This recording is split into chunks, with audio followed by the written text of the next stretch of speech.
សាធារណរដ្ឋប្រជាមានិតចិនត្រូវបានម៉ៅសេទុងប្រកាសបង្កើតឡើងនៅទីក្រុងប៉េកាំងនៅថ្ងៃទី1ខែតុលាឆ្នាំ1949គឺក្រោមពីបានបណ្ដេញរដ្ឋាភិបាលគូមីនតាំងរបស់ចាងកែឈៀកឲ្យធ្លាក់ពីអំណាចហើយរត់ទៅបង្កើតរដ្ឋាភិបាលនិរទេសនៅឯកោះតៃវ៉ាន់ការឡើងមកកាន់អំណាចរបស់បកកុម្មុយនីសចិនបានកាត់ឡើងដោយសារតែចរន្ត3នៃសាធារណមតិចិនដែលវិញបញ្ចូលគ្នាទី1គឺចលនាជាតិនិយមប្រឆាំងនឹងបរទេសដែលបានកើតមានឡើងនៅក្នុងប្រទេសចិនចាប់តាំងពីសង្គ្រាមអាភៀននៅអំឡុងសតវត្សទី19ទី2គឺការចងអាឃាតរវាងវណ្ណៈខ្ពស់ទាបជាពិសេសគឺរវាងវណ្ណៈកសិករនិងវណ្ណៈអភិជនម្ចាស់ដីចរន្តទី3គឺការខឹងសម្បាររបស់ប្រជាជនទូទៅគ្រប់វណ្ណៈទាំងអស់ចំពោះអំពើពុករលួយនិងអសមត្ថភាពរបស់រដ្ឋាភិបាលគូមីនតាំងដឹកនាំដោយចាងកែឈិកនៅក្រោមការដឹកនាំរបស់បកកុម្មុយនីសប្រជាជនចិនទាំងអស់ត្រូវបានគេបែងចែកជាវណ្ណៈកសិករវណ្ណៈមធ្យមនិងវណ្ណៈអភិជនម្ចាស់ដីហើយរដ្ឋាភិបាលកុម្មុយនីសចិនតែងតែរៀបចំឲ្យមានកិច្ចប្រជុំជាសាធារណៈដើម្បីបើកឲ្យវណ្ណៈកសិករធ្វើការរិះគន់ពួកអភិជនព្រមទាំងដាក់សម្ពាធឲ្យពួកគេសារភាពនៅទោសកំហុសពីអតីតកាលឬបោះបង់នៅដីធ្លីឬក៏ទ្រព្យសម្បត្តិផ្សេងទៀតដើម្បីយកទៅដាក់ជាសម្បត្តិរួមនៅក្នុងចន្លោះពីឆ្នាំ1949ទៅដល់ឆ្នាំ1957ដីធ្លីកសិកម្មទាំងអស់នៅក្នុងប្រទេសចិនត្រូវបានរដ្ឋាភិបាលកុម្មុយនីសរៀបចំដាក់ឲ្យទៅជាសម្បត្តិរួមឬក៏ដាក់ឲ្យស្ថិតនៅក្រោមការគ្រប់គ្រងរបស់សមូហភាពដែលគេឲ្យឈ្មោះថាក្រុមសាមគ្គីបង្កបង្កើនផលហើយផលដែលក្រុមសាមគ្គីនេះផលិតបាន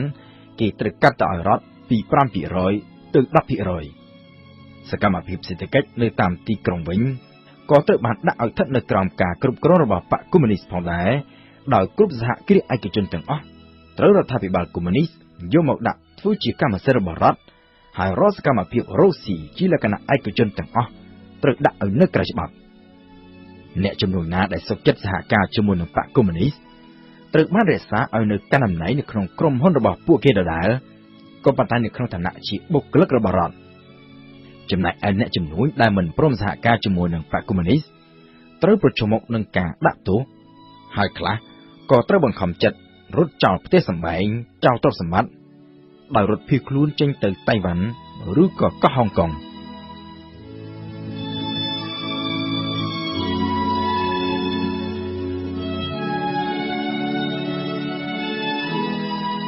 និយាយពីទំនាក់ទំនងក្រៅប្រទេសវិញ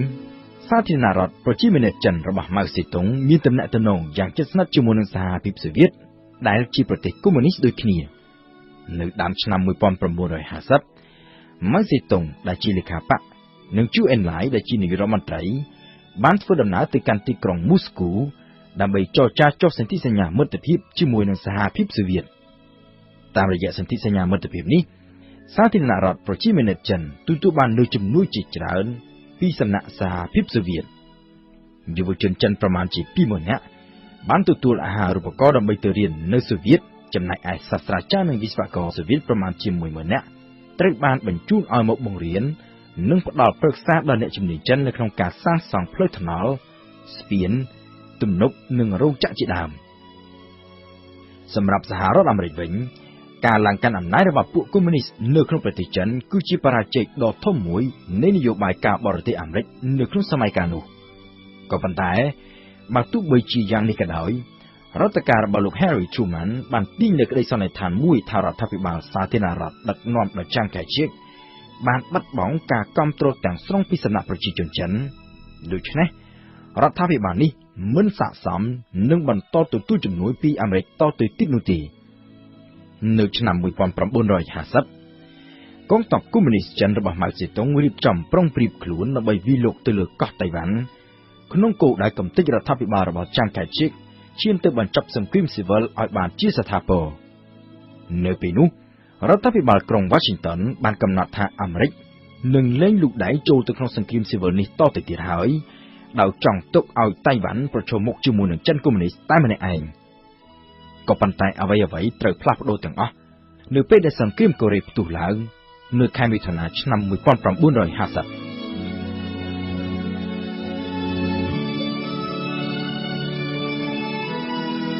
នៅក្នុងរយៈពេល3ឆ្នាំ គឺពីឆ្នាំ1950ដល់ឆ្នាំ1953កងទ័ពអាមេរិកនិងកងទ័ពកុម្មុយនីសចិនត្រូវប្រជុំមកដាក់គ្នាដោយផ្ទាល់នៅក្នុងសមរភូមិក្នុងសង្គ្រាមកូរ៉េដោយនៅពេលនោះអាមេរិកគ្រប់គ្រងកូរ៉េខាងត្បូងចំណែកឯចិនវិញគ្រប់គ្រងកូរ៉េខាងជើងនៅពេលនោះបកកុម្មុយនីសចិនគិតថាអាមេរិកចង់យកសង្គ្រាមកូរ៉េមកធ្វើជាលេសដើម្បីចូលឈ្លានពានចិនក្នុងគោលដៅផ្ដួលរំលំរបបកុម្មុយនីសហើយនាំចាញ់កែជៀកមកកាន់អំណាចវិញចំណែកឯសហរដ្ឋអាមេរិកវិញគិតថាសង្គ្រាមកូរ៉េនេះគឺផ្ទុះឡើងដោយសារតែចិនជាអ្នកដុតបញ្ឆេះឡើង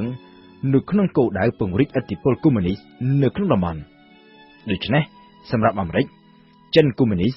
គឺជាគ្រោះថ្នាក់ដ៏ចម្បងមួយចំពោះចលនាប្រជាធិបតេយ្យនៃប្លុកសេរីហើយដូច្នេះហើយបានជានៅពេលដែលសង្គ្រាមកូរ៉េចាប់ផ្ដើមផ្ទុះឡើងលោកប្រធានាធិបតីអាមេរិក Harry Truman បានបញ្ជូនកងទ័ពជើងទឹកអាមេរិកប្រចាំតំបន់អាស៊ីប៉ាស៊ីហ្វិកឲ្យទៅឈរជើងនៅច្រកសមុទ្រដែលនៅចន្លោះរវាងតៃវ៉ាន់និងចិនដីគោកដោយបានផ្លាស់ប្ដូរទាំងស្រុងនៅនយោបាយដែលបានដាក់ចេញពីពេលមុនដែលថាអាមេរិកនឹងលែងលូកដៃធ្វើអន្តរាគមន៍នៅក្នុងសង្គ្រាមស៊ីវិលរវាងចិនកុម្មុយនីសនិងចិនតៃវ៉ាន់គិតជារួមទៅគេឃើញថាសង្គ្រាមកូរ៉េគឺជាចំណុចរបត់ដ៏សំខាន់មួយដែលកំណត់អនាគតនៃទំនាក់ទំនងរវាងចិននិងអាមេរិកនៅក្នុងរយៈពេលរាប់ទសវត្សរ៍ក្រោយៗមកទៀតនៅក្នុងរយៈពេលជិត30ឆ្នាំក្រោយសង្គ្រាមកូរ៉េសហរដ្ឋអាមេរិកបានបដិសេធមិនទទួលស្គាល់រដ្ឋាភិបាលនៃសាធារណរដ្ឋប្រជាមានិតចិនព្រមទាំងបានហាមឃាត់ពលរដ្ឋអាមេរិកមិនឲ្យធ្វើដំណើរឬធ្វើការរកស៊ីអ្វីទាំងអស់ជាមួយនឹងចិនដីគោកសម្រាប់អាមេរិករដ្ឋាភិបាលស្របច្បាប់របស់ចិនមានតែមួយគត់គឺរដ្ឋាភិបាលរបស់លោកចាងកែជៀកនៅតៃវ៉ាន់ដែលត្រូវបានគេប្រគល់សិទ្ធិឲ្យកាន់កាប់អាសនៈជាតំណាងប្រទេសចិននៅក្នុងក្រុមប្រឹក្សាសន្តិសុខអង្គការសហប្រជាជាតិមេដឹកនាំបកកុម្មុយនីសចិនវិញបានកំណត់ថាសហរដ្ឋអាមេរិកដែលកាលពីក្នុងអំឡុងសង្គ្រាមលោកលើកទី2ធ្លាប់តែជាសម្ព័ន្ធមិត្តនឹងគ្នាក្នុងការប្រយុទ្ធតទល់នឹងជប៉ុននោះឥឡូវនេះគឺបានក្លាយទៅជាសត្រូវដ៏ធំបំផុតរបស់ចិនទៅវិញ